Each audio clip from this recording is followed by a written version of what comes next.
This week we're going to begin rigging our humanoid character for the first time. So we're going to go through all of the steps of making a typical animation rig for a human. I do want to point out that we have a full character setup tool within Maya, which is actually pretty great, but we're not going to use that initially because I want you guys to know what all of the steps entail so that if you ever need to change some part of this rigging process, you can. But for your reference, this rigging tool is really quite good. The quick rig tool down here in particular has a one-click mode in which you just feed it geometry and it makes a rig, or a step-by-step mode where it lets you say what sort of geometry you want, where the guides are going to go, which is all the bones. You can adjust all of the mirroring elements, skeleton and skinning settings. It's really pretty good. And up here, even if we were just doing a skeletal rig by hand, you could click this button and initially just get a full character skeleton basically ready to go, where it's got all of its fingers, it's got all of its joints and stuff like that. I want you guys to know how to create skeletons in a detailed way. We may end up using this as a base, but probably not, although the hands are kind of a pain, so maybe we'll use the hands. But it's just a nice resource to have, and it's a really, really helpful way to start off. Even a creature character rig, you could click in one of these and then modify it to make a werewolf or kangaroo man or something like that. I'm going to hit the trash can right here so that that goes away. And we're back to just having our character mesh. So the very first thing you always want to do when you're setting up a character rig is to inspect the model, look at how many pieces of geometry you have, where they're connected and disconnected, and look for any defects that might affect the way that you are later going to try to rig. We've got a bone layer and a geometry layer, which I think is sufficient for the moment. We're just going to leave those be. And we've got a group with all of the geometry with lots of disconnected geometry parts, many of which we might need to mesh combine together, because although you can rig something like this, it's a little bit less pleasant than having one connected mesh. So that's going to be our first step, is to inspect the mesh and make sure that we're all set to create bones for it. All right, so what do we want to be looking for? Well, first, how many pieces of geometry do we have, and are they connected at all? So for instance, we've got this collarbone separated from the shirt. To help facilitate this, I'm going to turn on wireframe on shaded. So shading wireframe on shaded, so that we can see where the edges of things are. And also, I'm going to go ahead and just select all the geometry. And let's go up to display polygons. Now, we could turn on and off backface culling. That's actually something we can do in the viewport. But I want to see border edges. So right down here, I'm going to turn that on. So what a border edge is, you can see some of them just got thicker.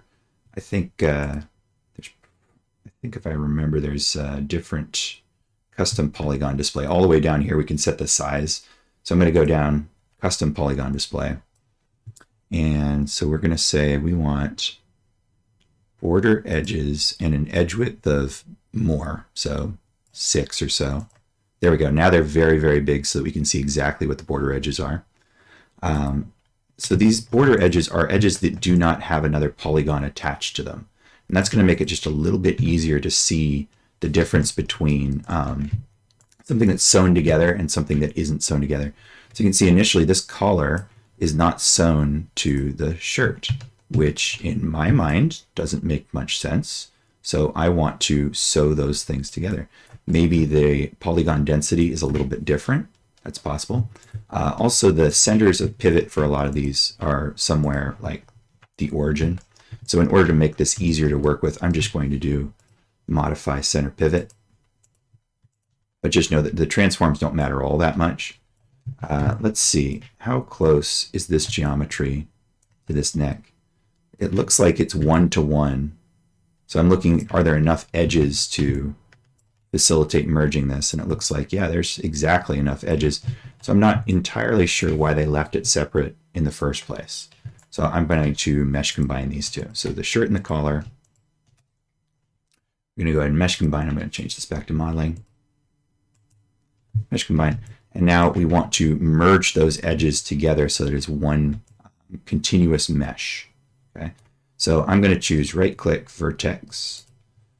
We're going to look through and I'm going to select all of the vertices which are a part of that top part of the collar. Okay, this is something that you can sometimes do in an entire mesh if you're really careful.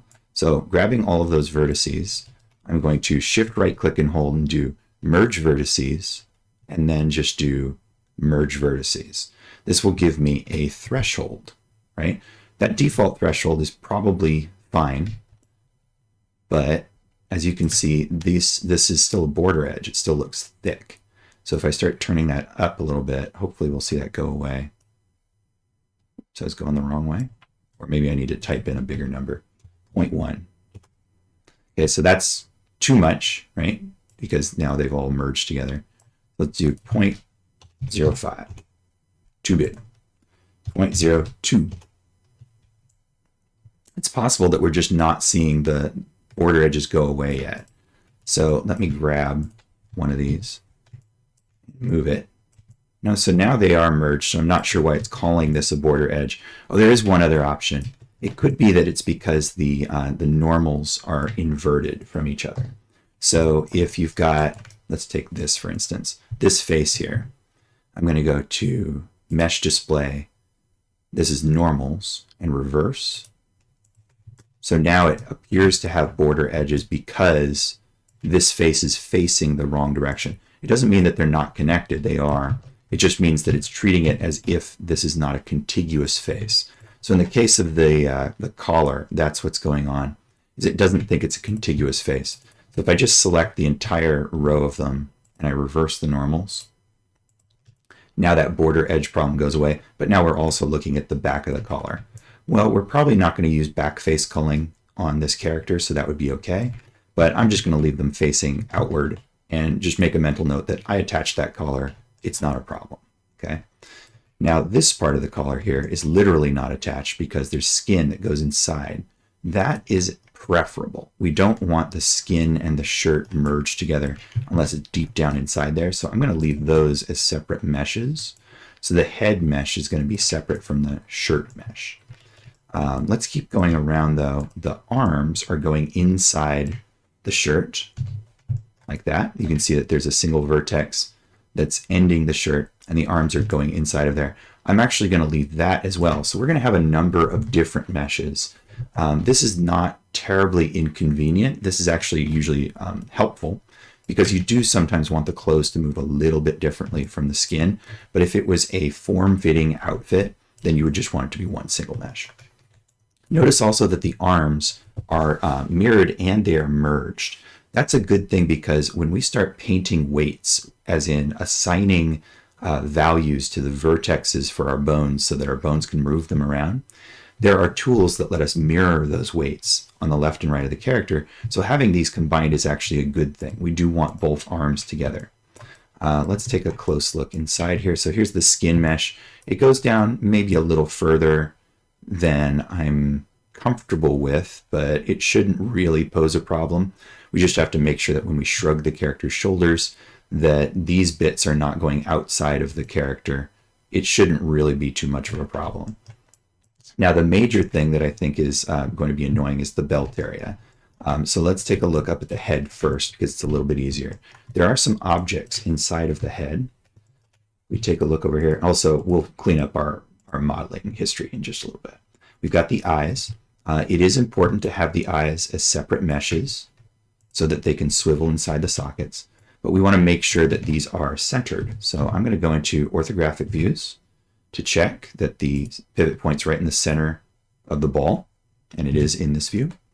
And over in this view, let's take a look as well. There's the sphere, and yeah, it's right in the center, so that when I rotate, it's not changing position at all. So that's good. We want to make sure that these aren't going to wander away from those eye sockets. I believe we've also got teeth. Yeah, so here's teeth. And again, the pivot is somewhere else, so I'm just going to do modify center pivot. So very, very simple teeth on this guy. They're just a couple of like cards. That's perfectly fine. We've got a upper set of teeth and a lower set of teeth. That's good because we can parent them to different bones to help the animation of the jaw open and close. We are going to include a jaw. We're not going to include any phoneme support, which would be the lip shapes that occur when you speak. And I don't see a tongue in here. Let me grab everything and see. Yeah, there's no tongue. I could maybe get the camera. Yeah, sometimes there will be just kind of a mass on the bottom as well. That's good because that would just get in the way in our case. Ears are attached to the head. That's great. And our hair is separate. Now that's an interesting one because the hair is sometimes simulated, sometimes not. This hair is obviously not set up to be simulated. It's just kind of a sculpture. So in this case, because it would be such a pain to paint weight, we're going to leave the hair as a separate geometry. That way we can just grab all of the vertices of the hair and flood fill them with a certain paint weight. Generally, there's just going to be one skull bone up here, and we'll just flood it to that, and that'll be that. But we might sometimes make this a part of the character mesh. Okay, so one more time. Let's center the pivot. Move it away. We could also just rig this character bald. If you think that it's going to be easier for you, you can just delete the hair. I don't really care about that, but it's going to be a 1 or 2 step process to just put the hair as a part of a head bone. So I would just recommend leaving it in there. All right, let's take a look at the rest of the body. I also included that, what I call border edge display, because sometimes the geometry is detached and you can't notice that until it's too late. So we want to take a good up-close look at many parts of the rig to see if it's got enough support for articulation, particularly where joints are concerned. So if you look at the elbow area, are there enough edge rings so that this could bend? This is something you're not going to really know the answer to at this moment, but just know that we've rigged these characters before, and yes, they have enough geometry support. They're a little odd. This comes from a set of zombie rigs. There's some style like this hard edge in the back of the character's torso and wrinkles modeled right into the character that kind of get in the way a little bit, but in general, they're perfectly capable of moving. The knuckles, you can see how they have extra edge rings. They're very low poly hands, which means they're easy to rig, but look a little bit uglier in animation, but that's fine for us. Okay. All right, so let's avoid the belt for just a moment and take a look down at the very bottom. We do have the feet. They are separate and mirrored, which is good. I want to take a look. The top of the boot goes a little bit inside the pants, which is just fine. And other than that, they're just a nice solid shell. So we're all good there. All right, so now the belt area, and this is the weird one. If I just deselect here, you can see I've got belt and belt loops as 2 separate things. And I'm not entirely sure why they did this, but I suppose it might be easier to deal with it this way, but it just means that any small error in your paint weighting from your belt to your belt loops to your shirt to your pants makes these things wander apart, which is not fun. That is a really annoying thing that can happen. Now, if we get rid of the belt loops entirely, this guy does become easier to rig, but then we've just got this kind of weird belt. We can also do this and just have like pants and shirt. So what you have to know here is that this area is going to be prone to error because there's just no getting around it. Wherever there's a vertex on one piece of geometry, there's the capability that bones control its position. So if you take a look on the belt, we've got vertices here and here. But if we look at the pants, we've only got a vertex on the bottom of the belt, not the top. And you might think, can't we just sew that together? And my solution is, yes, we can. We can just sew that right together. The shirt is a little bit different, though. The shirt goes down, tucked, and inside of the body. It doesn't stick right onto the belt. My solution to that is to just kind of snap it to the belt and make it one mesh. I don't really care if the belt stretches a little bit. I can just be careful to paint weight it a certain way. I think they did this so that the shirt could sort of bend and stretch, but it's going to make our job a lot more annoying. So initially, take a look. The pants line up perfectly with the belt. We're going to combine that. Okay, mesh, combine. Okay, and now for this area, again, we're going to select vertexes. And you can sort of, let's just try it with a threshold. I'm going to grab the entire top, including the whole belt and the top of the pants. And we're going to just use merge vertices, merge vertices. Now, as long as the belt still has an edge, you can see the border edges disappeared, but as long as it still has 2 rows there, we're good. That threshold was big enough and only the overlapping vertices combined. So now we have one mesh for belt and pants combined. Now we're going to want to try to set up the shirt to combine as well. And this one's a little bit trickier because it's got vastly different numbers of vertices in some places, like right here. We can just combine some edges together here and there. It's not really all that many. Actually, you know what? As I'm looking at it, it's really only these 2 places, here and here. So we could either run one more ring of edges going down the side of the pants, which I think in this case, that's probably what I'll do. Or in this case, I'm just going to merge this row to this row so that we no longer have that. So pay attention to this because it's going to affect how easily you can combine these geometries. First thing I'm going to do, make sure all the transforms are set to 0. I'm just going to translate this up a little bit so I can see a bit more clearly. And I'm going to take this vertex and we're going to do shift right click and hold again, merge vertices, target weld. I'm just going to drag that to here and drag that to here. So now we don't have this row and it will combine nicely down here. Taking a look slowly around to make sure everything lines up. Same thing on the opposite side. This one to here, this one to here. What happened there? Oh, that is what happened on the other side. Oh well, that's going to be fine. So there we go. Just a little bit of merge, and I'm going to set this back down to 0.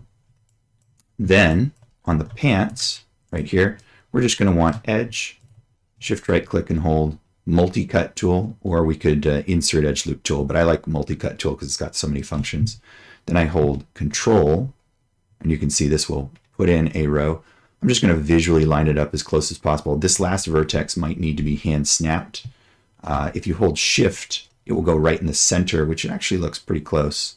So I'm going to just put that right in the center, and I'm going to put this one right in the center because that will preserve the exact mirroring of our geometry here. And then object mode, and we're going to edit, delete by type, history. There we go. So now our pants and our shirt should be able to merge. Now I did notice when I took a close look, some of these vertexes are pretty far off once you get down in here. So I don't think we can do this automatically. We're going to have to target weld for each of these, but not really a big deal. Let's delete history on our shirt. Merge these 2 together, mesh combine. And now I'm going to get the target weld tool. And in each case, the shirt is this lower set down here, and the belt is mirrored closely with its outer edge. So it makes it easier to tell what it is you're merging to what. And I can see the border edge disappearing as I do this. So just click and drag all the way around. And this will make it overall a lot less of a hassle to switch back and forth repeatedly between meshes while we're doing the paint weighting around the waist area. Now these belt loops, I don't really know what to do about these belt loops. They definitely can't be merged to this geometry because that would create a ridiculous amount of new loops and edges and things that we'd have to put somewhere. And so I definitely see why they are detached like this. But having these belt loops is kind of a pain because they're going to need special attention every single time you move the geometry. So it's just going to be a hassle, I think. What I anticipate. One thing that we could do to help just a little bit, I think, is to extend. No, I'm thinking that over. I don't want to even extend these in because we want the vertices of these to be as close as possible to the vertices on the mesh that they're attached to. Because if they move away, then the distance or maybe the radius of their movement will be vastly different, and that can cause trouble.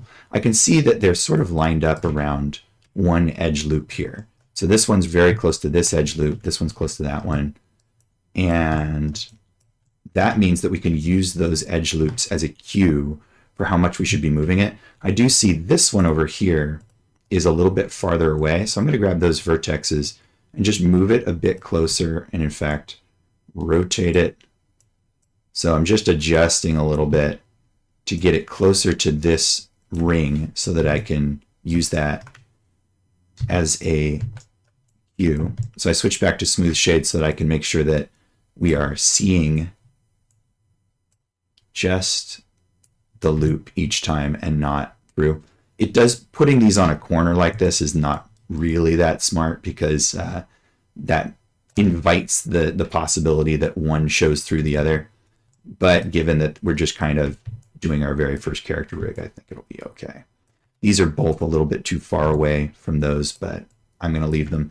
The belt buckle itself has edge rings that sort of correspond to these two sides and then a bunch that don't. We'll just leave that be. At least that's a solid piece. And then over on this side, the same sort of thing. I'm just going to move this over. Not really worried about mirroring in this case because there's so few vertexes and it's such a small piece that if it's a little bit off, Mal, who cares for this part? But I do want to rotate that a little bit. Trying to make sure that the inside edge is not too close to this wall. The closer it is, the more likely you're going to get errors. But if it's floating a little bit, it's fine. It's a small detail. We don't really need to make it super perfect. Okay, so that's close enough. We've got these floating belt loops, but the chest, belt, and pants are all sealed into one mesh, which is going to help quite a bit. The bottom of the pants, by the way, doesn't have the same treatment as the sleeves. The sleeves had this inner edge with a single vertex. If you knew that you were going to look up at your character a lot, you might want to seal the edge of those pants, but just know that it's not really a big deal to have some holes here and there, such as this one right here. Nobody's going to get this close, and if they do, then they're going to expect to see an error anyway, so not really too much of a concern there. All right, let me do a little mental inventory here. So we've got our primary body all combined. We've got our arms separate, feet separate, belt loops, head mesh. The teeth are separate, which we do want. The hair is separate, which we do want. And I'm going to grab everything, edit, delete by type history. Good, making sure that all of our history went away. Now this one, which was called pants, I'm going to name this body, and I'm going to put it back into the geometry group. Having a geometry group is typically a good idea because at some point, once we're done rigging, we're going to need to put everything into some sort of hierarchy where some things move and some things don't move. The geometry does not move because the vertexes are being moved by your skeleton. So if this moves and the skeleton moves, you get double transformation, which means that when an arm moves in one direction, the arm might keep moving twice as far, and we don't want that to happen. Okay, so there we go. The very last thing that I noticed is that our scale on this character is really, really big. There's the mesh or the grid down there. And so I like to treat that as a meter, even though in default Maya it's centimeter. So polygon primitive cube or sphere. Whoa, sphere. Well, that's interesting. Our sphere with a radius of 1 popped up this big. So maybe not. It could be that this file is set to some other units that I'm not aware of. So settings. Okay, so working units are meters. So then why did this pop up that big? I can see the grid down there is very, very small. That should be 1 unit. So this is just a problem with the grid, perhaps? I'm not sure. I was worried that our size was too big, but now that I'm looking at it, that's not happening. I have to look at if there's different grid settings. I thought the grid was dependent on the size of the file, but it seems like it isn't. Just really quick, I'm going to take a look. I mean, here's the grid. I can look at the options for it. Length and width, 12 units, and our units were set to meters. So that doesn't make any sense. Interesting. I guess we'll just ignore that then and assume that since I popped up a default object and with a scale of 1, yeah, it was more the number of units that we're going to move through that I was worried about. So if all of that's working fine, I'm not really sure why the grid's doing that, but Maya can be very strange sometimes. So we'll just assume it's fine. Last thing I want to do is pop through all of these objects and make sure that all of their transforms are set to 0. So 0 transforms and center pivot for the eye. 0 transforms for the head, for the belt, and no modeling history. For the shoes, arms, hair, teeth, and body. Okay, so all of those appear to be fine. And is everything on the geometry layer? Okay, since I did things to the body, this is not on the geometry layer. So I'm just going to select that, click the geometry layer, right click, and add selected objects. So that will be helpful when we want to set this to template so that we can't interact with it or see it, or set it to R for render so that we can't interact with it but can see it, or just simply turn it off entirely so we're not distracted by it. And we'll use our bones layer once we're setting up our skeleton. All right, with all of that set up, then we should be able to file save as and put this somewhere that you're going to frequently refer back to. I'm going to call this, since you're going to be turning in your homework, you could call it your last name, first name, rig 1. But I like to do, let's say, I like to put in what phase I'm in. So we're doing the mesh setup. Sorry, let me bring this over here so you can see. So I'm just calling him Guy, mesh setup. You could put your last name, mesh setup, and then 01 for this. Save. File contains unknown nodes or data. To preserve information, the current file type cannot be changed. Some of you guys ran into this last time. This is not a game-breaking thing. It just means that the type of file that I was trying to save as was not the right one. So down at the very bottom, change it from binary to ASCII, or vice versa if it complains. And so I'm just going to call this. I've got a little L saved in there. Mesh setup 1. File being saved was created in a student version. That's fine. And now we're good. So this is the end of the geometry setup phase. So the beginning of our skeleton setup phase, I'm going to save one more time. So now I'm going to just write in skeleton and leave that 01. So I have mesh 1 and I have skeleton 1. And I'll have 2, 3, 4, 5, and then we'll move on to skinning and then setting up our controllers, and then finally finalizing our rig. So all those different distinct phases, it's important to have files to refer back to because rigging is a very specific, very pedantic exercise. Know that you should carefully, slowly go through these steps and double check. If you make a mistake in a previous phase, you may have to dump all your work that you did after that phase, go back and do it all over again. And that's not fun. So be careful, go slow, double check, and listen to all the instructions. If you don't, then you might find yourself redoing lots of work over and over again. Okay. So with all of that complete, we're going to go on to setting up our skeleton. All right, so we're going to set up our skeleton now. And the very first thing I'm going to do is come up to shading. I already turned off wireframe on shaded, but I'm going to turn on X-ray joints for this phase so that as we're making joints, which are what you call bones, then we're going to be able to see them straight through any existing geometry. But I'm also on this geometry layer, just going to set this to, I guess I could set it to render now that I've set X-ray joints so that we can see it completely, but not interact with it. Or you could set it to T for template, in which we can still see the wireframe, but we can't interact with it either. I'll stick with R. Okay. So for setting up our bones, we want to go to the rigging menu, go to skeleton, and create joints. We've got a number of different commands here. Create joints, insert joints, mirror joints, orient joints, remove, connect, disconnect, etc., rerouting.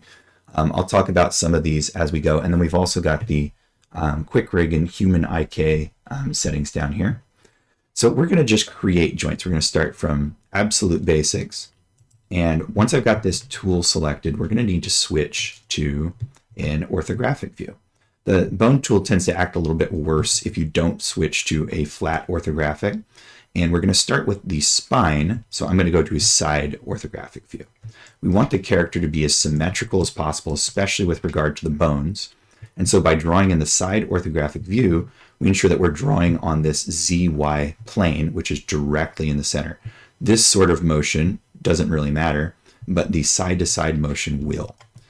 Our first bone, we're going to put right in the center of the belt area. This is typically called the root. It doesn't matter if you snap it to the grid or anything like that, but just somewhere right in the center of the belt area is going to be preferable. Now I notice right away that is a tiny, tiny, tiny bone.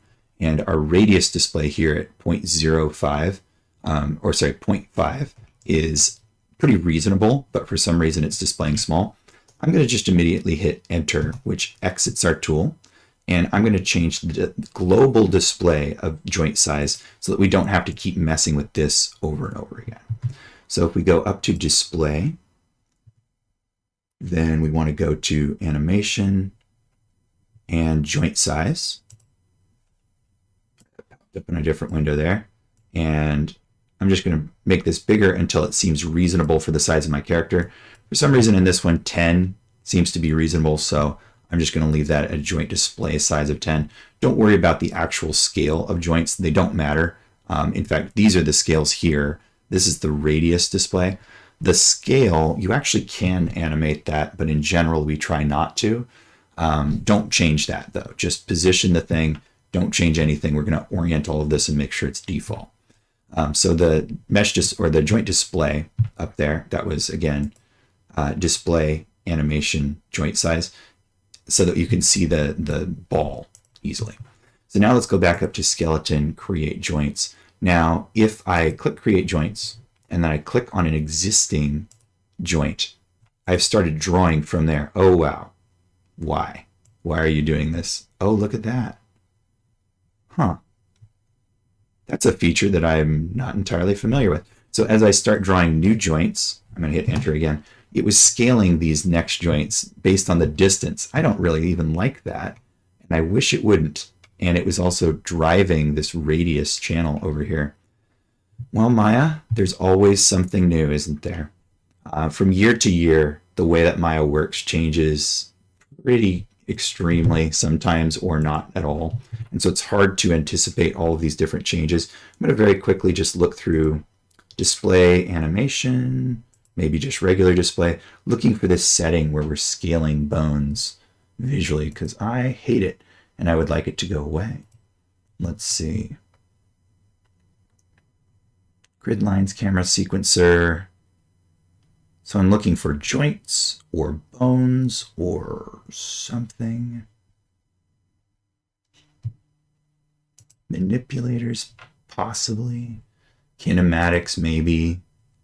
Joint size. Blending display. Handle size, joint size. So there doesn't seem to be an option here at the very least. Inside of skeleton, maybe there is. Snap, that's fine. I don't actually see anywhere where I could tell it to stop it. So I guess I'll just have to put up with it, but it does mean, let's go back to our display, animation, joint size. I can change this back down to something smaller now that I know that these are going to be scaling. Let's just go with 3. 3 is still going to be small enough, but big enough that it's going to display properly.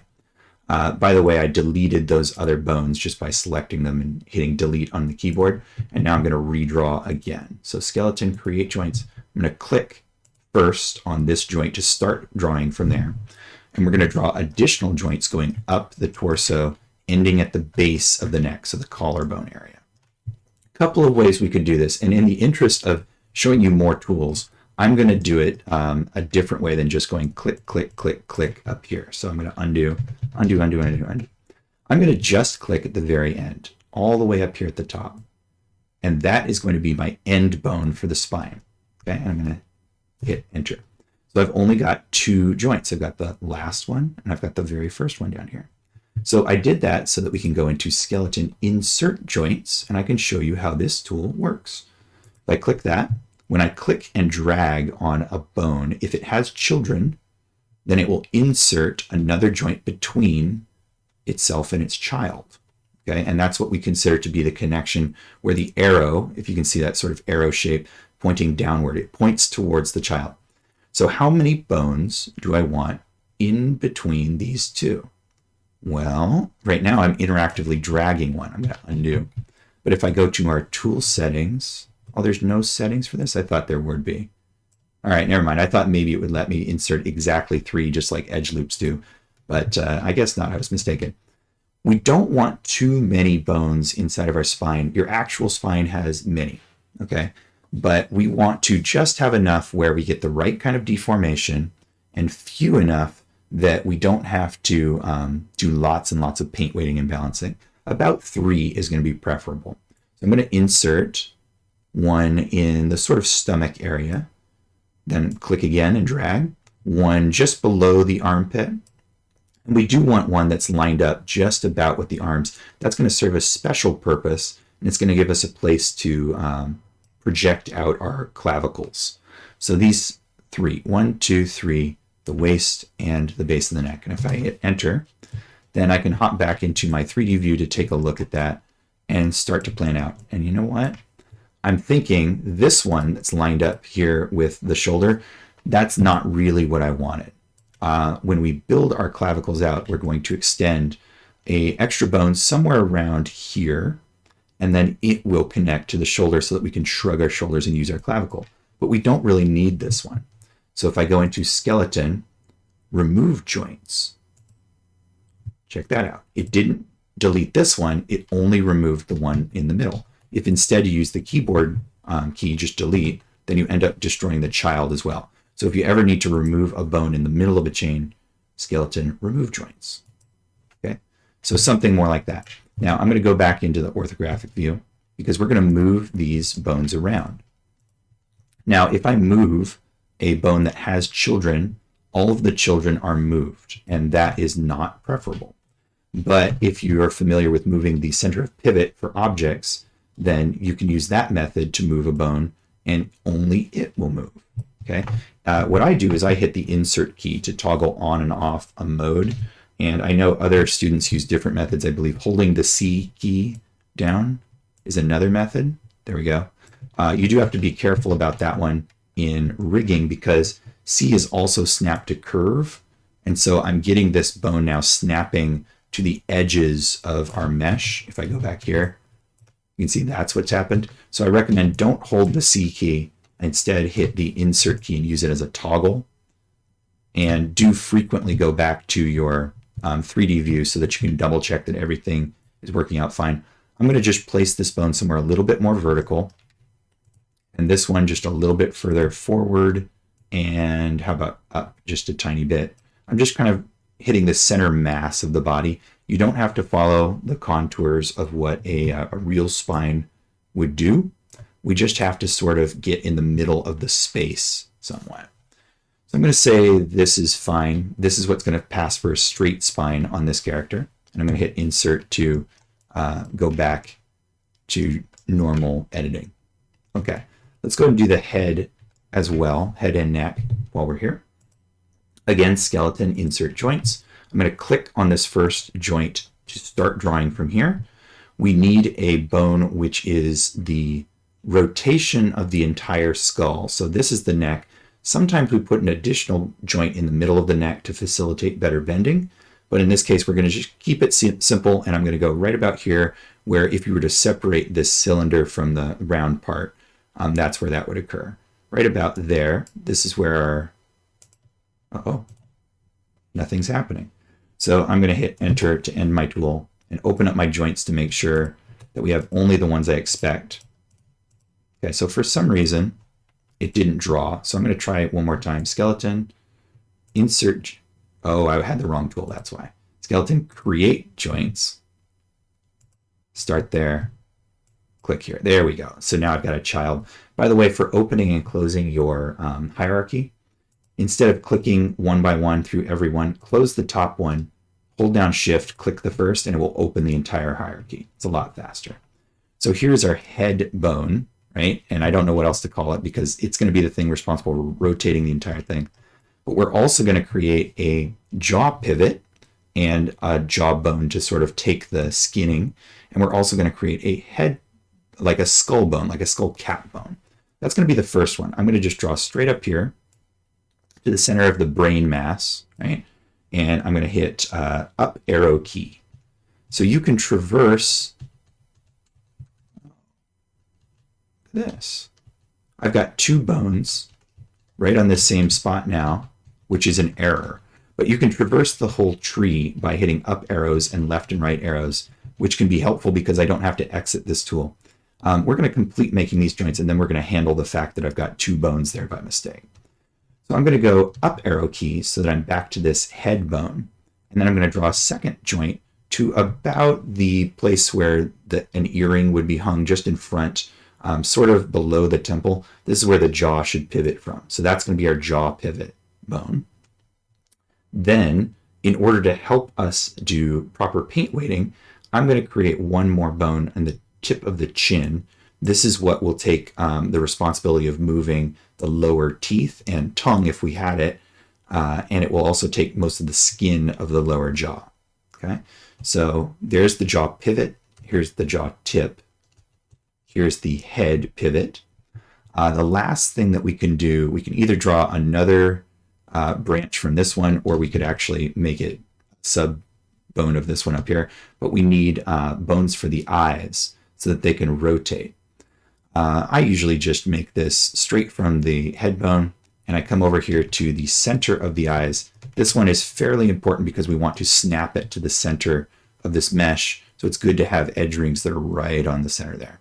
I'm going to hold down V and then click, and so that's locked to the center, and I'm going to hit enter, and I'm not going to do two of them just yet because I don't know which one of the spheres that snap to, if any, and I want to only do one half of the body at a time. But we've now got a bone that is extending out there.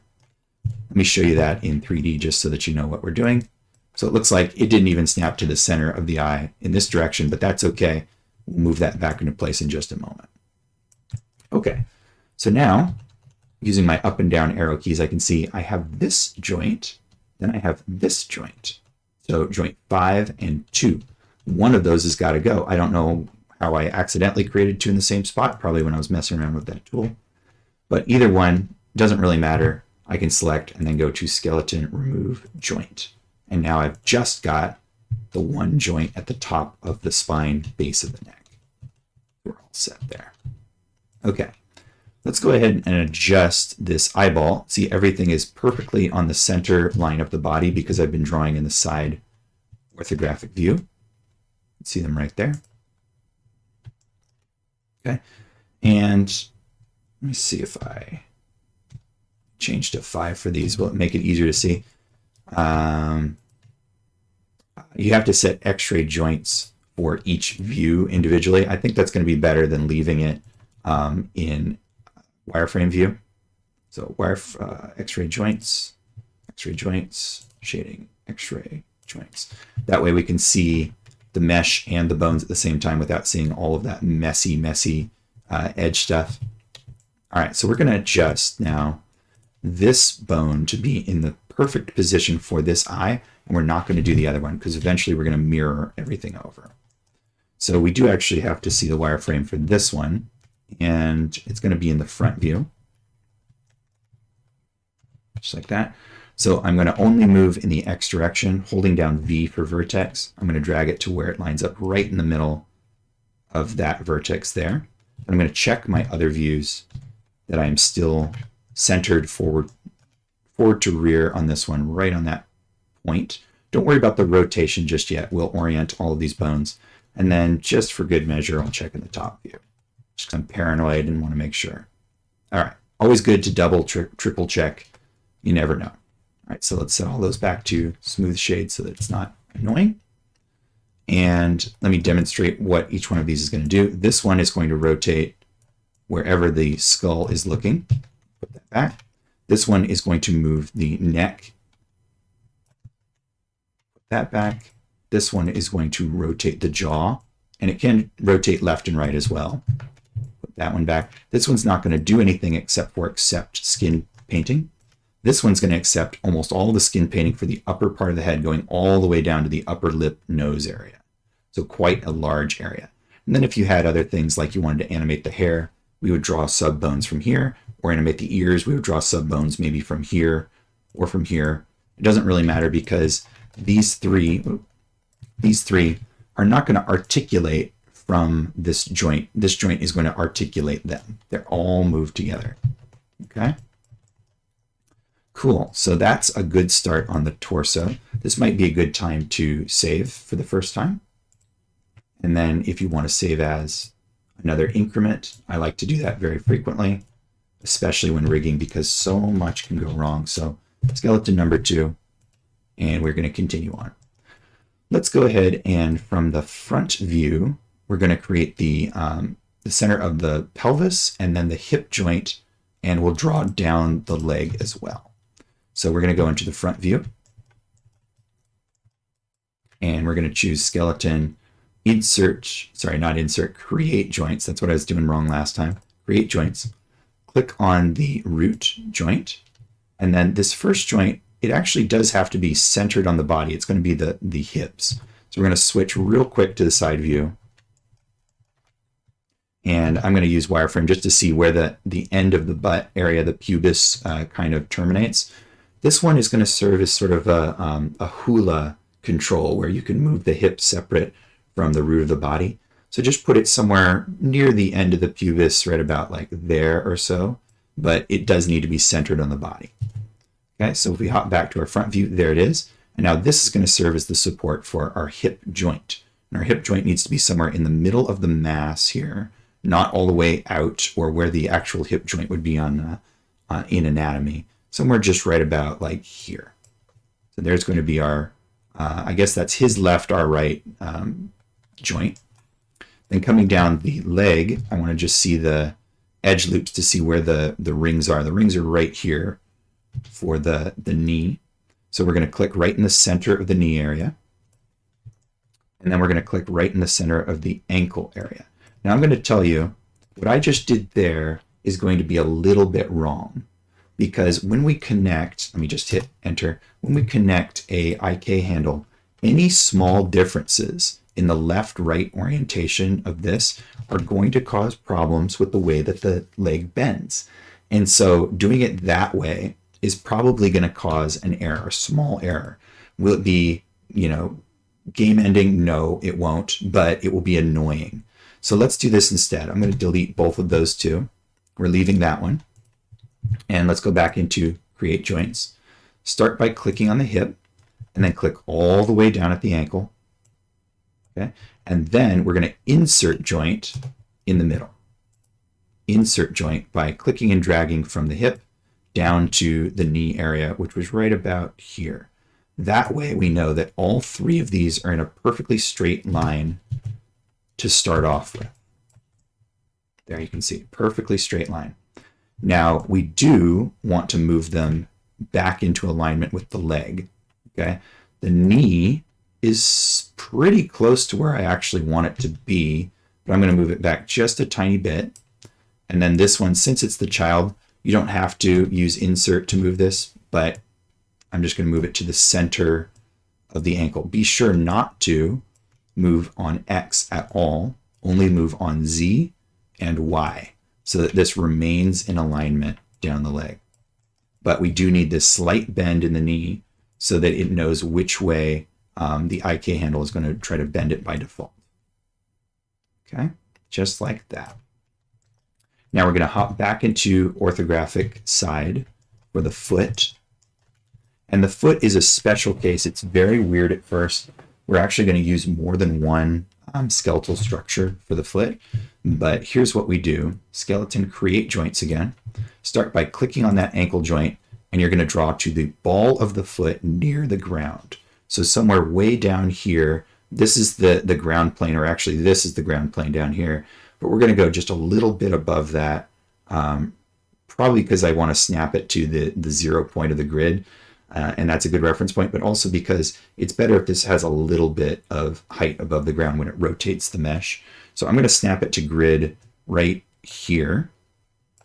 And then one more, we're going to snap it to grid on the toe or just above that toe on the grid. So I was holding X to do those snapping. It's not super critical that these be lined up, but the later joints that we make, it will be critical. So this is all we do for the foot mesh. I know it looks really weird, but just trust me, it's going to work out in the end. And then we want to jump back into our 3D view to make sure that everything is lined up properly.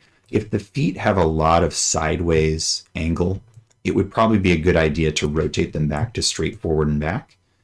These feet, that looks perfectly reasonable. I'm not even going to try to center it, but we want these bones to be in straight alignment because we're going to end up using IK handles for this. So we do not want any strange positioning to be happening here. We not want these to be just globally aligned forward, and that's going to help the most. Okay. All right, so far so good. And if we had anything weird like holsters or bandoliers or something, we'd probably draw extra bones to accommodate for those. But so far, this is all we need. Okay, we're going to go ahead and do the clavicle and the arm in just a sec here. So let's go ahead and skeleton create joints again. Jump into orthographic front view. We're going to start drawing from this bone. So this bone to the next one, it's not really going to do anything except for position the start of the rotation of the clavicle, but we're going to draw eventually out to kind of center mass of the shoulder right about here, and we want to be able to shrug this area. So I'm going to draw right to here, and then to here or so. Let's go there. So that will allow this one to rotate, and our shoulder can pinch up towards the head or rotate forward and backward, but this part right here is never really going to move. All right, so now again, since we've got an arm and it's going to be important to have a nice straight arm, we're going to go all the way over to the wrist to start out with, which is just about here. To have a nice straight bone area, I'm going to hit enter, and we're going to insert joints in the middle here. Skeleton, insert joints, click and drag from the shoulder all the way to the elbow area, which is just beyond that little pinch there, I believe. And let's take a look in the full 3D view to make sure. I went a little bit too far.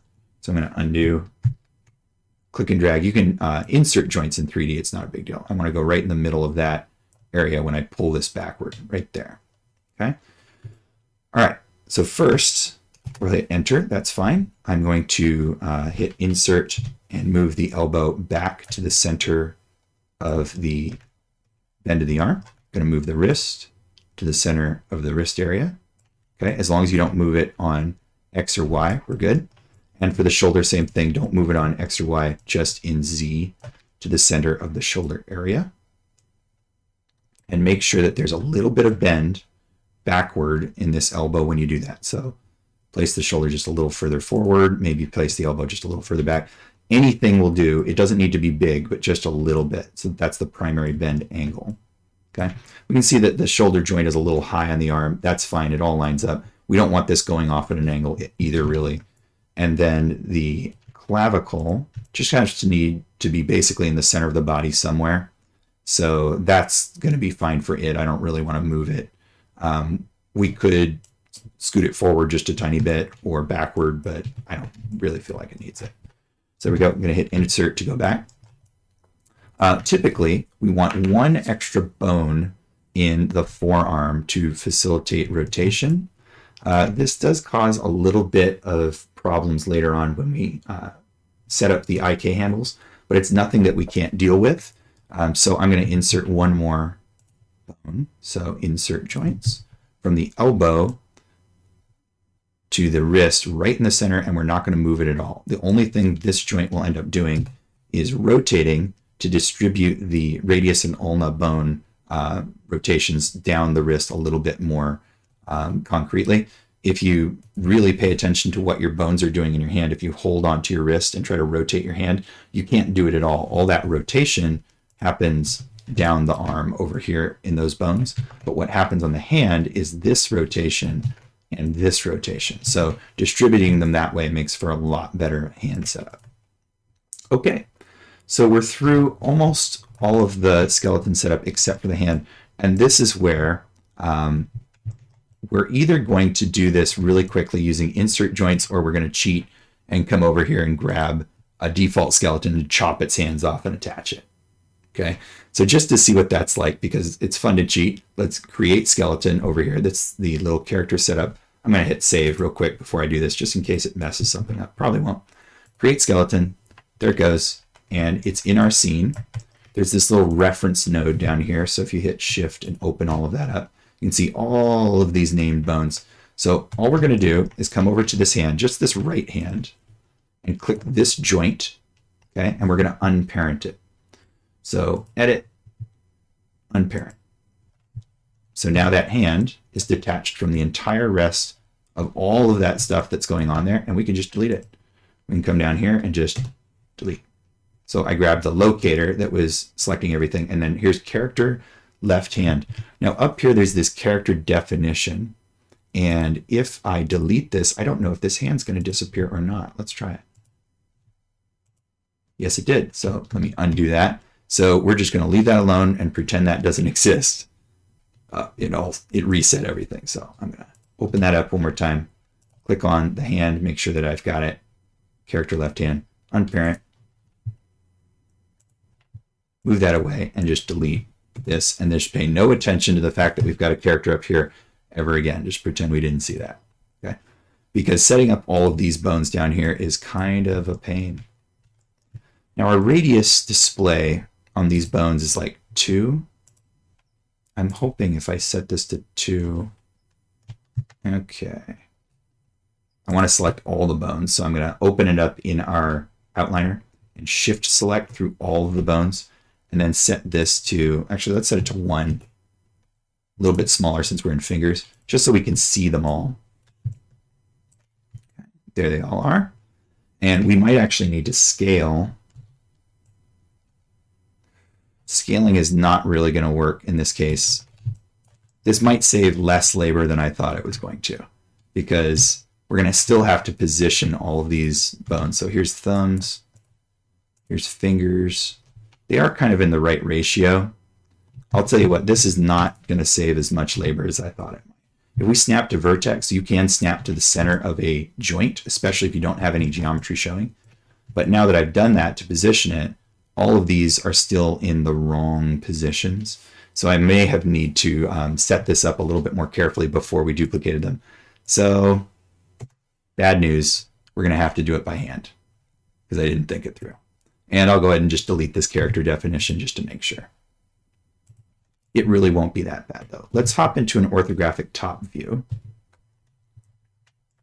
because that's probably the best position to do all of these joints from. Skeleton, insert, or sorry, create joints. Keep doing that wrong. We're going to select the wrist and then draw to the just behind where you kind of think the separation from finger and hand is, to the first knuckle of all of these. So I'm going to click here, and then I'm going to hit up on the keyboard. I'm going to click here, up on the keyboard, here, and here. And then one more time, the thumb is a special case. This is actually the second joint of the thumb. The first one is all the way back here.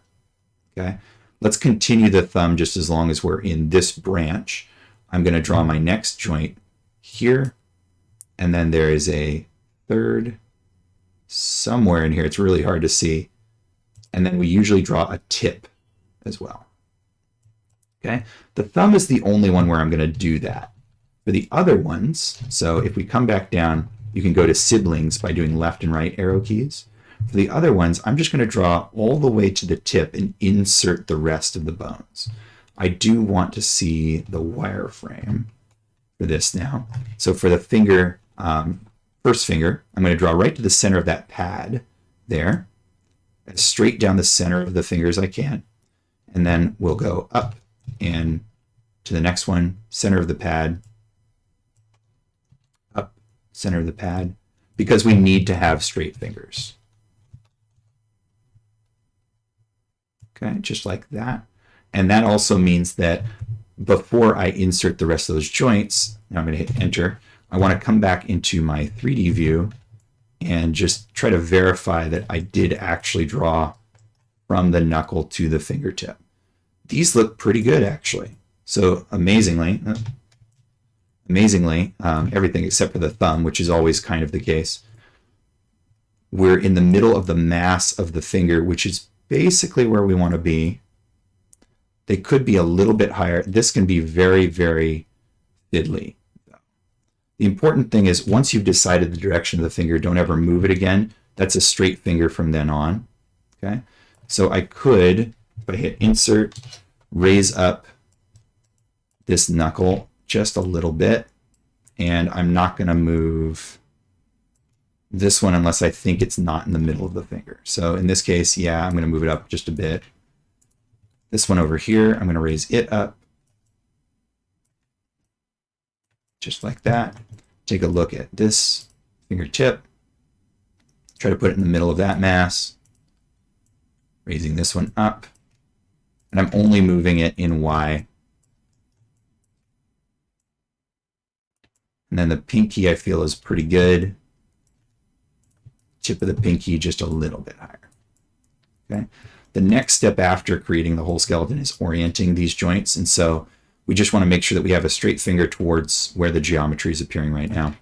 Now the thumb is a special case. It's very, very weird. Lower down each one of these joints with pivot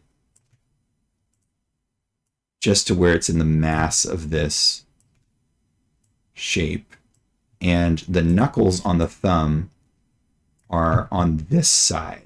So not down here or towards the webbing, they're on this part right here.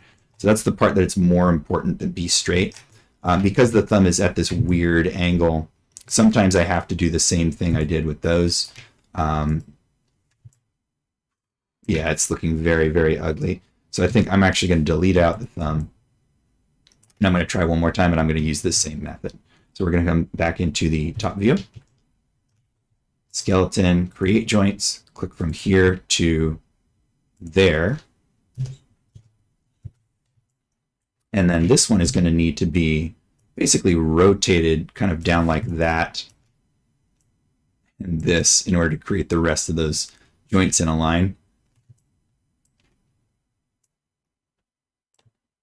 But this is sort of going to be a job for the orient step as well. So just know that the thumb is a weird one.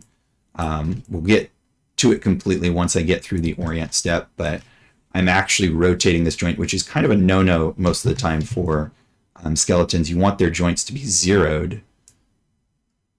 And the only reason I'm doing this is to kind of get them lined up properly.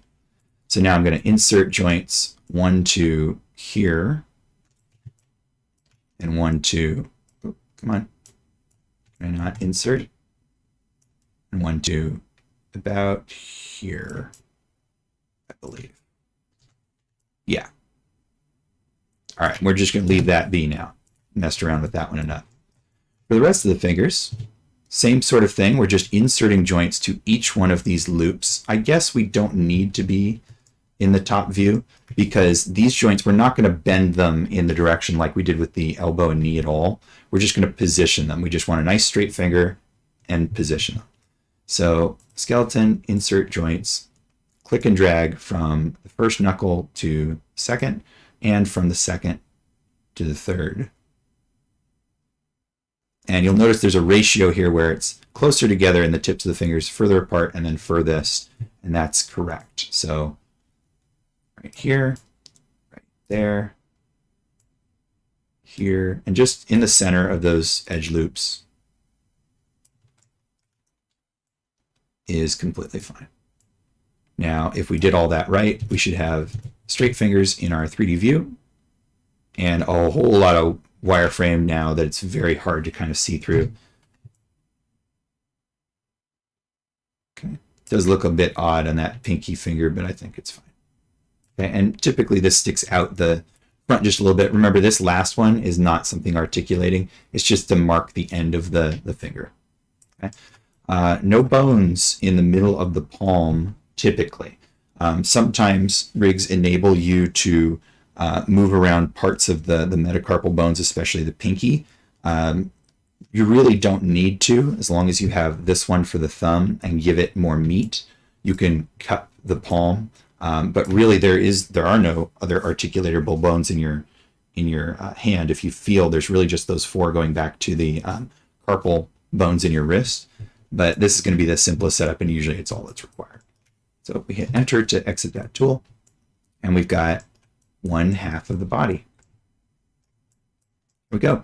So this is a good time to save a version and possibly take a break, because our next portion is going to be orienting these bones so that they face in the right direction, then finally mirroring the body so we have a complete skeleton, and naming them so that we know what these bones represent. All right, for our first step now, we're going to do the most boring part, which is to name all of the bones. This is very, very necessary because these definitions are going to show up in our tool window when we're doing our paint weighting, so it helps a lot to be able to know what bone it is just by the name alone. And skipping this is a recipe for a headache later on, so I'm opening up the entire hierarchy here so that I can quickly see what these names are and spot whether or not I've accidentally not named one. And I'm going to start the same way we did with creation in the belt area, and I'll just call this one root, like that.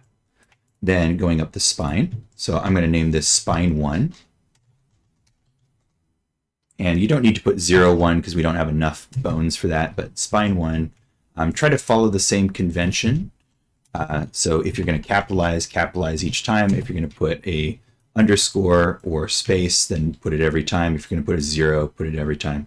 Spine 1, spine 2, and then this is spine 3. Or actually, let's name this one neck, since that is what it's going to do. So we've got root, spine 1, spine 2, and neck. That's actually one fewer bones than I normally have in the spine, but it's going to keep this simple, so I think it's fine. Now, this one I'm going to call head. This one I'm going to call skull. You can also sometimes call this one hat, if you're going to have something like a hat parented to it. Just figure out something that's going to be consistent. That's going to be the one that's going to do all the animating. This one's not going to do any animating. That's the difference for me. We're going to have jaw. So we could call this jaw pivot or just jaw. And then this one I'll just call chin.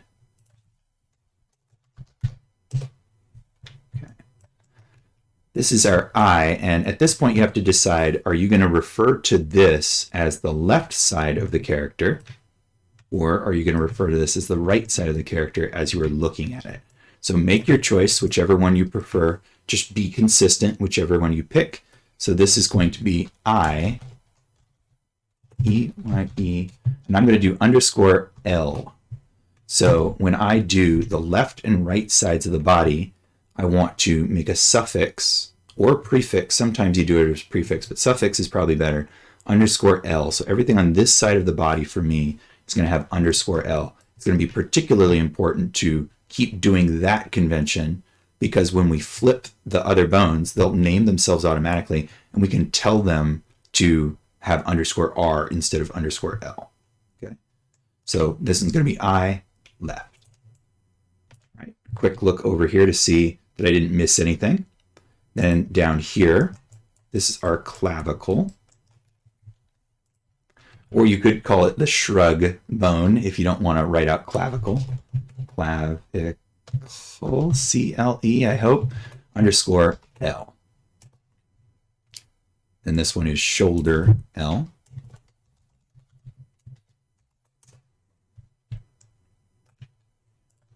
Elbow.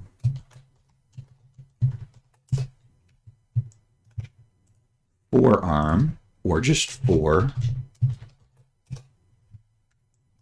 and wrist. Okay, so now we get into the fingers, and copying and pasting is going to start to be preferable. I believe, though, that there is a way to rename things a little bit better if I can remember where the menu is. Oh, I don't know if I remember where the menu is. There's this sort of renaming tool here somewhere that helps you to name things the same thing but with an additional number each time. It was hidden up here in one of these menus, and it took me years before I ever even knew that it was up here. I don't know where it is. Oh, here. Rename. Ah, okay. So we're going to try this. So there's this little controller here. I don't even know what it was. What was it? Relative transform. It was set in like absolute transform or something up here on this menu. It looks like this. And I clicked on it, and you can go to rename. So we're going to try to do this a little smarter. If I click on the pinky, and then I select all of the subsequent joints. So I've got the pinky first joint selected, and I'm going to shift click down to the end of the pinky. And up here, I'm going to type pinky underscore L and hit enter. Yeah, okay. So we got underscore L1, underscore L2, underscore L3, underscore L4. I don't know if that's going to work, because when we try to flip the bones, will I get pinky underscore R1? I hope so, but I think it's worth a test to see if I do. So really quickly, without renaming anything else, I'm going to just try to mirror the clavicle to the other side to see if the pinky gets through named correctly. Let's go to skeleton. We're going to do mirror joints in the option box. Okay, yeah, it is just a search and replace. So search for underscore L and replace with underscore R. And I won't even worry about behavior or mirroring. I'm just going to hit mirror. It came over here for some reason. That's fine. Just going to drag it down here. So where's the pinky? So it's right here. So we got R1, R2, R3, R4. Perfect. That's exactly what we wanted. So then I'll just take this joint and delete it. And so we're back to just having our correct clavicle side. So that's going to make this a lot faster. So I'll grab this bone through the end, come up to our rename dialog, and we'll do ring underscore L. Perfect. Then these four, which would be middle.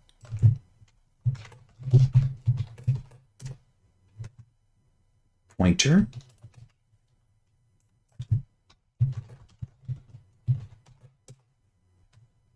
And thumb.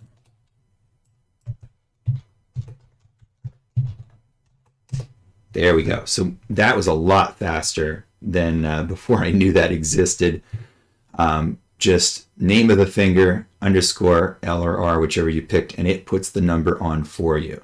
This is also useful for cases where maybe you're modeling and for some reason you need to have 100 rivets. Just grab the 100 rivets and name them rivet, and it will number them 1 through 100. So really nice way to name a lot of things very, very quickly. So there we go. So that arm is all set. So now we can go down the body to this one. Now this one I usually call pelvis or hips. Let's call it hips. This is, oh, now I'm in trouble because that's a hip. Maybe that's why I don't call it hips. Hip L. I guess that's fine. Hip underscore L. Let's call this pelvis. I don't want any confusion about what this is supposed to be. It's the pelvis swing. All right, so here's hip, knee,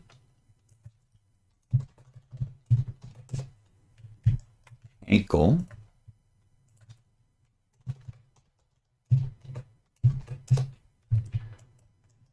this one is ball,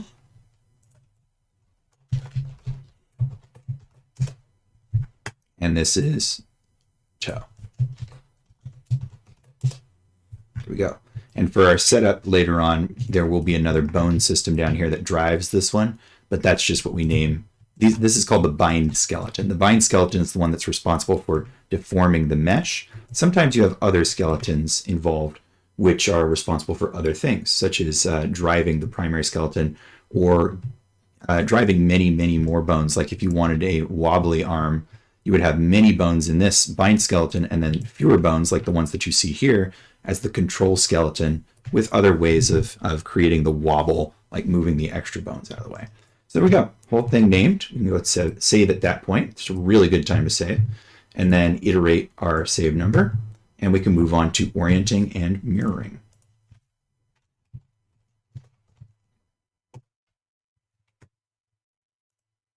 All right, so orienting our bones. What you have to consider is where the rotation handles are lined up.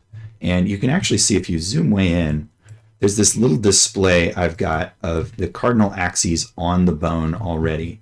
I want to make sure that you guys have that. So let me check where that is displayed from. Display animation. It's not joint label or IKFK joint size. Where do we see that? Local rotation axis, local rotation pivot. I'm not entirely sure where the display of that is.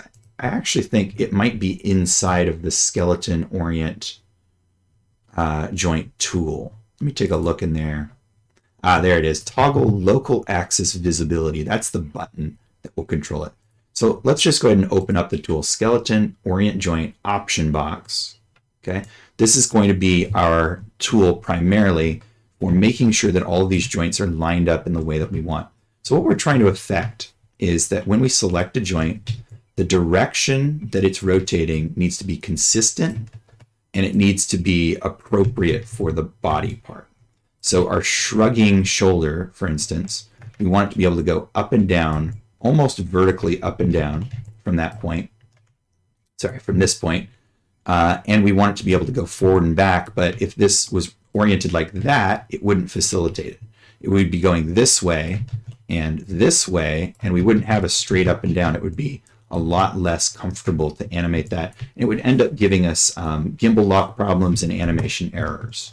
So two things. Where does it need to be oriented? Some need to be oriented to the world. Some need to be oriented consistently within the body.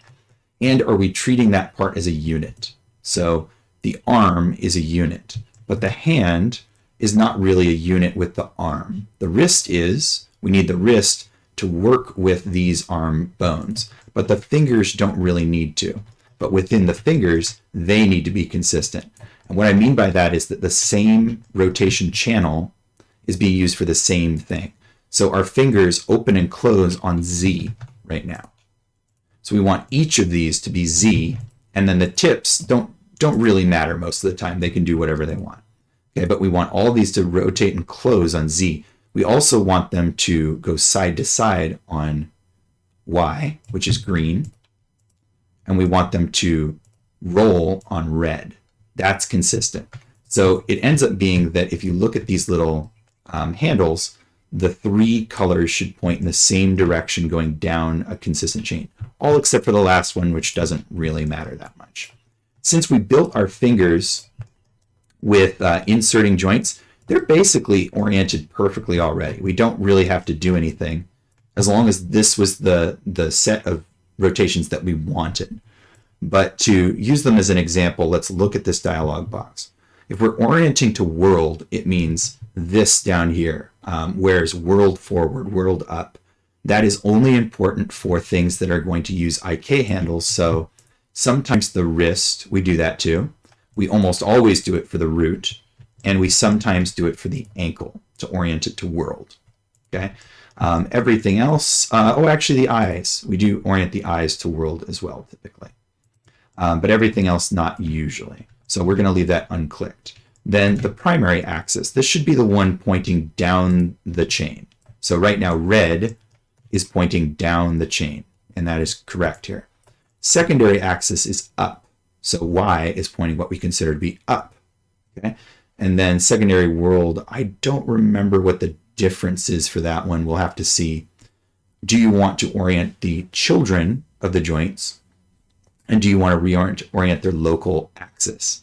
Yes, and orient children most of the time. So I've selected the first joint of this hand, and if I hit apply, nothing happens because that was already the way it was oriented. So So let's change it. Let's say our primary axis is going to be Z, the one that points down the chain, and our up axis is going to be X. Okay? And now we hit apply. So here's what happens.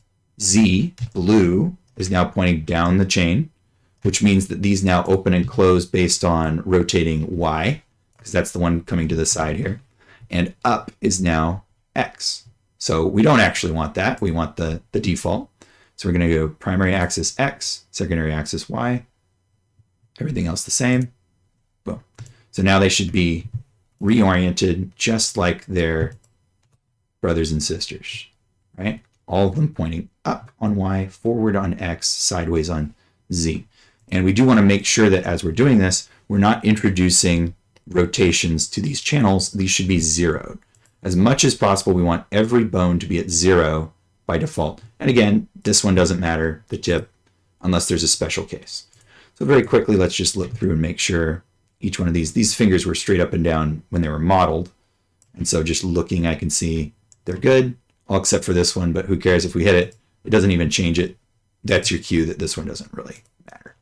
There are ways to change this final one, by the way. We can rotate it, freeze transformations, and reparent it, but it's not needed most of the time. That might be necessary in the eyes in just a second.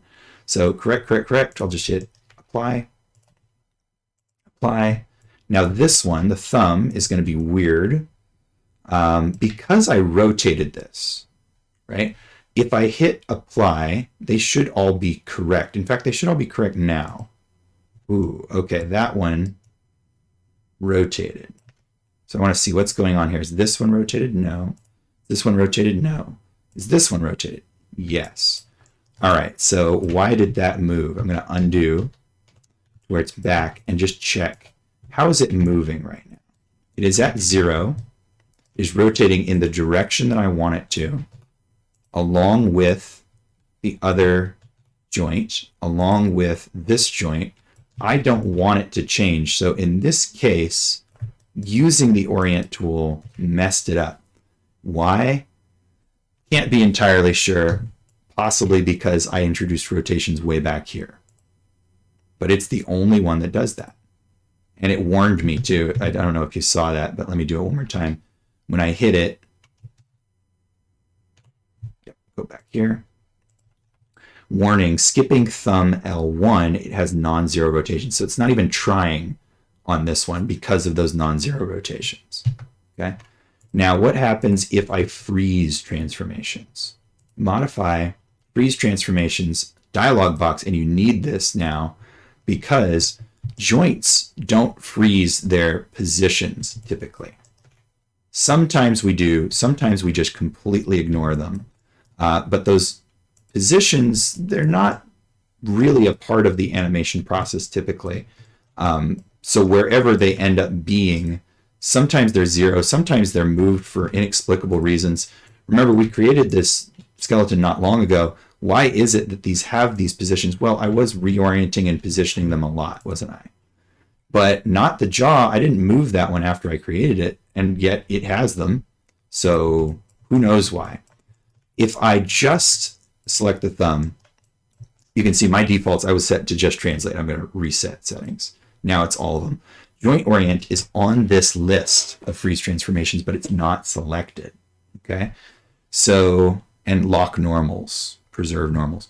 Let's hit apply with just the defaults. Okay. So I got zeros in my rotates. My translates didn't even move. So just know that the translates for your bones, not really important. These bones are all still oriented correctly because Orient joint was not a part of this. Okay. I'm going to include it and hit apply. And now you can see all of them have now been rotated in a completely different direction. Z is over here. X is that way. Y is up. And what they've done is they've mirrored the wrist. That's why that happened. Okay. So I'm going to undo. Okay. We had this oriented correctly, and now it is at rotate 0. So this is the default position of that thumb, and that's ideal. Down here, if I leave joint orient on and hit apply, you can see all of them now face the right direction, including the tip of the thumb. So this is one of those ways I was mentioning that we can rotate these tips to the correct direction. Do you need to? No, but it does make it look nice and tidy, less confusing, more consistent. So it's a good thing to do, but you don't really have to do it. So now we've got that entire chain all set, each time perfectly oriented.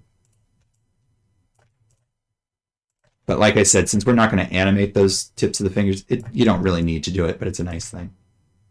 Okay, so there we go. Now, the wrist. You want to make sure that you don't have any rotations on any of your more parent bones. Positions was okay, but notice like I almost never rotated a bone during the entire course of this setup because I knew that that was the thing that was going to happen down there. If you do have rotates on a bone, you want to handle it first, then its children. Okay, so this wrist, luckily, nice and flat, unrotated, but look at that orientation. It's really bad. Okay, so we're going to come back up to skeleton orient joints. And in this case, we're going to deselect children. We don't want to change the children. We just worked on all of those.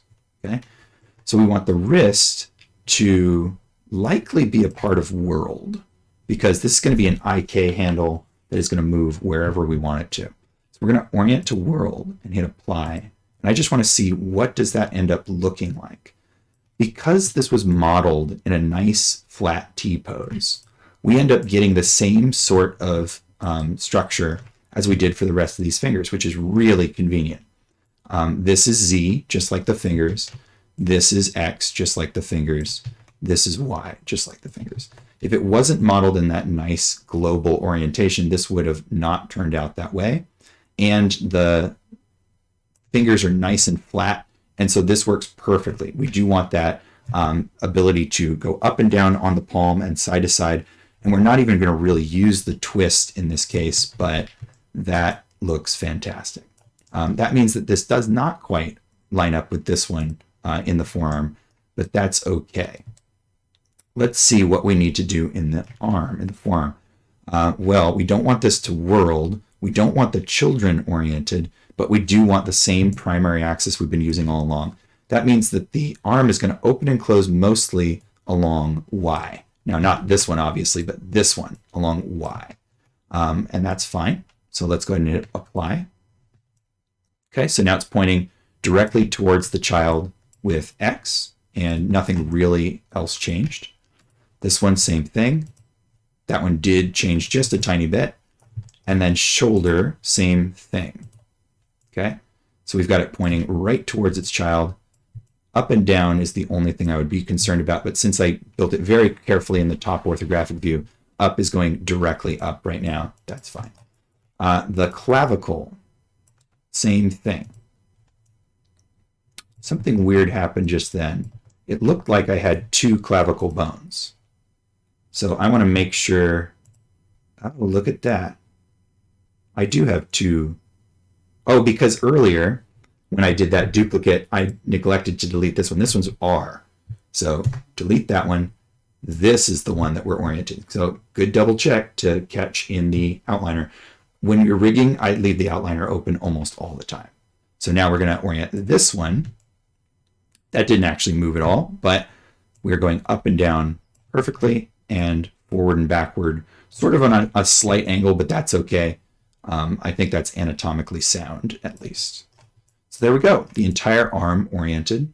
That tends to be the trickier of them, and so the rest of them should not be too bad, although this one, where we've got branches, this one might give us some trouble as well. So let's go down to the pelvis, or sort of the root, sorry. This one is going to be oriented to world also. So we want to leave children off and hit apply. That is important because this is the primary means by which we move through space. So even though the belt is a little bit forward, we want this to represent our forward to backward movement, our up and down movement. And so that one's going to be oriented to world. All right, so our stomach. Remember, we're looking for consistency. So whatever this one says, so it's saying Y is pointing upward, X is pointing to the side. That's now what we want here.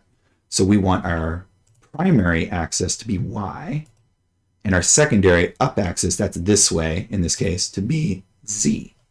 as you can see there. So primary, secondary, it looks like it changed for me automatically, and apply. So the idea is if I grab both of these and move X, they move in the same direction. If I grab both of these and move Y, they move in the same direction, and Z, they'll twist in the same way. Okay, and we always want to put those rotations back when we're testing it. Okay, nice and consistent. Now this one, my guess is this one's not going to do what we want it to do. Let's see. Did it do it? Oh, wow, it did it. So what used to happen sometimes is because I had two children, it would split the difference because it couldn't orient to one child, so it oriented to both of them. For some reason this time, it's perfect. Well, it's an easy fix if that doesn't go perfectly. All you have to do is unparent the bone or both of the bones that you don't want to apply. In this case, it would just be this one. I would unparent this one temporarily, Shift P, grab this bone, orient it, and then reparent P. So you can get the orientation and then reparent them, and then they work perfectly. I'm not really sure if something has changed to where these now function correctly, but side to side should be Y for both of them. Forward and back should be X for both of them. Twisting should be Y for both of them. So it looks like that's just kind of working by default now. So the neck is not exactly the same system as the body, but it's close enough. So we're going to leave the same orientation. Apply. The skull, same thing. Apply. The skull is one where you could orient the skull to world if you want this to be considered to be like the 0 position with regard to looking in some direction globally. If you were going to have a look at controller for the face, then this could be world. In this case, though, I'm just going to leave it as the singular bone. Remember, this one doesn't really matter, but we could use our modify freeze transformations dialog for that, which I'll probably do in a moment. The jaw, I don't see a reason to change it from what we've already got here, but the jaw is definitely not a part of the same system at all. So the only important orientation thing for the jaw is it pointing directly at the chin, that we have a clear side to side, up and down. So I'm just going to hit apply. And so now it turns out opening and closing is X, sideways Z, and roll, which you'd almost never use, is Y. That's perfectly fine. There's no real reason for me to change that. Chin orientation I don't really care about. The eye needs to be world. Okay, so we want, that doesn't look like world to me. So since this is the end of a bone chain, that one's not going to behave properly. So we have to go back to our freeze transformations dialog. Okay, hit apply. Now is it set? No. Okay, what's going on with this one? So the Z should have flipped to face this way, just like this little compass down in the corner, and it didn't. So what I might have to do is unparent it and then orient it, or, there we go. Now freeze transformations on it and then reparent it again. So now Z is forward in the world, X is side in the world, Y is up. So our eyeball is facing straight forward. Okay. Let's go ahead and try it with the skull. So that one worked just fine. Oh, no, but it is appearing to, let me check the side view because it looks like it's leaning forward. Yeah, it is. I guess it's leaning forward because this one's leaning forward. I don't really care. It is lined up with the fingers. I guess that's what happened with the fingers also. So that's what you can expect. If you need it to be really to world at the end of a chain, unparent it. I don't. That's fine. And then the chin, I don't even really care, but let's just do it anyway. So it should be oriented to its parent. X is going this way. This way. Okay, so I just noticed something. My eye is parented to the wrong bone. This is the jaw pivot. That is not where the eye should be parented to. It should be parented to the skull. So here's a good opportunity to fix a problem. I think I just reparented it to the wrong one. So I'm going to unparent it by selecting it, do Shift P, select the correct bone, and then hit P. There we go. So the parent for the eyeball bone should be the head, not the jaw. There we go. Okay, that's all set. Great. Now we've gone all the way up the spine, all the way down the arm. Let's do the legs, and starting with the pelvis. So skeleton orient joint. The pelvis, it doesn't have to be oriented to world, it just has to be oriented to its parent. Let's just see if so it's got to be primary axis is Y, secondary is Z, Y, Z, not children, and apply. Oh, it is pointing this way, right? Because that's not its child, that's its parent. So that's why that is not working properly. Let's unparent the hip for just a moment. And this one, also unparent the stomach for just a second. Because I'm going to let, oh no, because I want this to be world. Okay, so I'm not going to do that. I'm just going to orient this one to world. Okay, so that should be close enough. Yep. And this bone doesn't even really ever move. It's going to be controlled by a controller that's center of pivot is up here. So its orientation doesn't even really matter. So I'm just going to leave it like that. And we're going to reparent the hip. All right. The hip bone needs to face down the chain nice and straight, just like it is. And I'm trying to remember, what was our convention for the arm? It doesn't really matter, but okay, we're folding along the Y. So what is this one currently? We are folding along the Y. Actually, it's the same. Cool. So forward to backward is folding in this case. And then sideways motion is Z. And rotation is X. So it's kind of the same. So our primary is X. Our secondary is Z. Is that correct? Up here. Primary is X, secondary is Z. Yeah, that's correct. Okay, so if I allow this one to orient, did that move? Okay, X is facing down. Oh, it flipped the direction of Y and Z. Okay, that's fine. I'm going to do that once for each one just to make sure they're consistent. This one, though, the ankle, this one does have to be world again. So I'm going to select world. And that one didn't work because it is currently parented. So I'm going to unparent it, orient to world. There we go. And then reparent it. Okay, because this one is going to be a global controller for an IK foot. So we want that one to be world. My other two, I just want them to follow the same rotational convention. We're never even going to really see these rotations. It's going to be a different controller. So our primary is going to be, let's just call it Z, and our secondary is Y, I think. Z, Y. And no, it was ZX. ZX. There it goes. ZX. Okay, yep, that's the same. And this one, it doesn't really matter, but just for the sake of being very, very careful, let's freeze transformations, join orient. There we go. Same as its parent. Great. So we should have the entire skeleton half all set. Okay. This one and that one need to be consistent. That one is world. Don't worry about that. Great. This one is, I think I set it to world. It's fine. That one's world. These are all consistent. So now you can look at the little handles.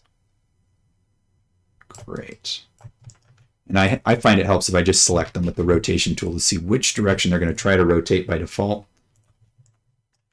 Perfect, perfect. Great. Perfect. And the fingers we already checked. Okay, we're all set. We've got all of the rotations and orientations set properly.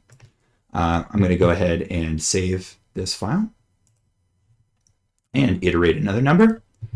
Save as, this is number 4, or sorry, this is number 5 now for me. And now we're going to mirror the skeleton, and that is the last step of the skeleton setup. So mirroring, just got to make sure that all of those orientations come through properly. Let me go ahead and grab, first thing we'll try it on is the clavicle. So when you're mirroring, skeleton, mirror joints, option box. There are a couple options here. We already talked about the searching for our tag. So I've got _L replaced with _R. And we just want to know what direction are we mirroring across. In this case, it's going to be the plane that is facing through the center of the body. So it's the YZ plane, which is why earlier when I did this, it did that sort of thing, which is completely wrong. Okay, so undo. We want the YZ plane. Do we want to mirror behavior or orientation? This one always throws me and I never know which one I need to click. So I just try one and see if it's wrong. And if it's wrong, I just pick the other one. But it's always confusing me about which one of those to do. So I'm going to hit apply here. You can see that instead of just going down now, it went all the way across the center of the body because we picked the right plane. Now we just want to see what's going on with all these orientation axes. Okay, so here's a shoulder. And here's a shoulder. Let me move this aside. And you can see that X is facing down the bone chain. And over here, X is facing the wrong way, up the bone chain. Y is facing up in the world. Y is facing down in the world. So guess what? I think behavior was the wrong one. But let me just verify one more way to check. If I bend the elbow, okay, towards the front of the body, I get a negative rotation. Okay, if I bend this elbow towards the front of the body, what do I get? A negative rotation. So maybe it's not so wrong, because that would be really nice. If you want your character to reach forward, you could type in one number while selecting both. Although in this case, we're really going to have IK handles, so it's not going to matter, but you get the idea. How about shrugging? If I shrug the character upward, I get a positive Z rotation. Over here, if I shrug, I get a positive Z rotation. So this is seemingly correct. How about forward? Forward on the clavicle, negative Y. Forward on this clavicle, negative Y. This is correct. It looks weird, but it's right. So these are not the same orientation.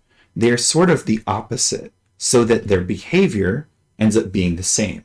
So that's kind of what this is referring to. Like if I rotate forward, do I rotate forward? Orientation would mean just mimicking the same orientation, which since it's on the opposite side of the body, would give you negative values a lot of the time. Behavior tends to be the preferable one, which is why it's in my default. But like I said, sometimes I get them confused. And so you always want to double check. But all of these should be exactly the same as the opposite side of the body. Let's try a finger. Down rotation on Z is negative. And over here, down rotation on Z is negative. So closing our hands will be a negative number. Yeah, so that was it. It was behavior. And all the names should come through, _R, _R. And we can open up, if we close this, shift, we can open up and see all of the names that should have come through perfectly. Okay, let's go ahead and do this on the hip. This one might be, instead of behavior, this one might be orientation because our foot ends up being world oriented. Let's just give it a try and then see. So if I rotate the leg forward, negative Z. If I rotate the leg forward, negative Z. If I rotate it out, negative Y. If I rotate it out, negative Y. Now it seems correct. Okay. And then our ankle, is that also world oriented? So left on the foot, negative Y. Left on this foot, positive Y. So it is not. So this one needs to be world oriented. So I'm just going to handle that here rather than try to mirror the thing, because a world orientation at the end of this chain is kind of odd. That means that maybe my wrist is not correct. Up is positive, down is negative, forward is negative. Okay. Up, positive, down, negative, forward is negative. No, this one seems fine. Maybe it's because they're facing opposite directions and these are both facing forward. All right, so real quick then, I'm just going to unparent that. Skeleton, orient joint to world, not the children, apply. And let me just check that this one, negative x, negative x. We're not going to use left and right, but positive towards the outside, positive towards the outside. That's all fine. It was just the world orientation on that one angle. Okay. Last thing that I did not mirror is the eyeball. Since it's also world oriented, it won't really matter. Let's go ahead and mirror what I choose. The plane is correct, behavior is fine. Let's do orientation this time, see if it automatically works properly. Okay, so we've got a second eyeball. This one is to the right is positive y. To the right is positive y. Yeah, so both of these, the point being, here we go. If I rotate y on both of them, they both move the same direction. Here we go. Whereas on these clavicles, if I rotate anything together, they mirror, which is what we want for limbs. But on the feet, we want them to mimic rather than mirror. But on the hips, we want them to mirror rather than mimic. Okay? So that's kind of the consideration here. With all of that stuff done, we should be completely ready to move on from this phase. You want to do one last check and look at it visually. And of course, save a version here and then save a version for your next phase. But this should be it as far as setting up the skeleton is concerned. We're going to take this assignment 1 week at a time. Setting up the skeleton and preparing the geometry is probably enough for this first phase. The next phase is either skinning or setting up our controllers. You can do either one of those things. The skinning is monotonous but easy enough to understand. The controller setup is many small steps. What I tend to do is the controller setup first, because if it ends up moving the joints a little bit, you can always skin after, and that apparent mess up won't be so apparent. If we did the skinning first, then any small hiccup in the setup phase for IKs would be evident on your mesh, and you'd have to go and do that again. Okay, so we're going to stop here. So long as you have a named complete skeleton with all the pieces in position, as long as you have a mesh which is set up properly, and that would be combining the central elements together so that they all work as one, having them all named and in their group, we're all set. The very last thing I want you to do, just grab the root and put it on the bone layer. Add selected objects. That way we can turn on and off the bone layer, because a feature of bones, which is really annoying, typically, if you're going to drag a selection, you're going to get everything under your cursor. But if bones are a part of that, they will be the only thing you get. So you can't drag select multiple objects while bones are visible. So having the ability to turn them off exclusively or template them is really, really helpful. Okay, so just make sure that you add them to the bones layer as well. I'm going to save this as our final skeleton pass, and then this would be what you turn in for homework this week.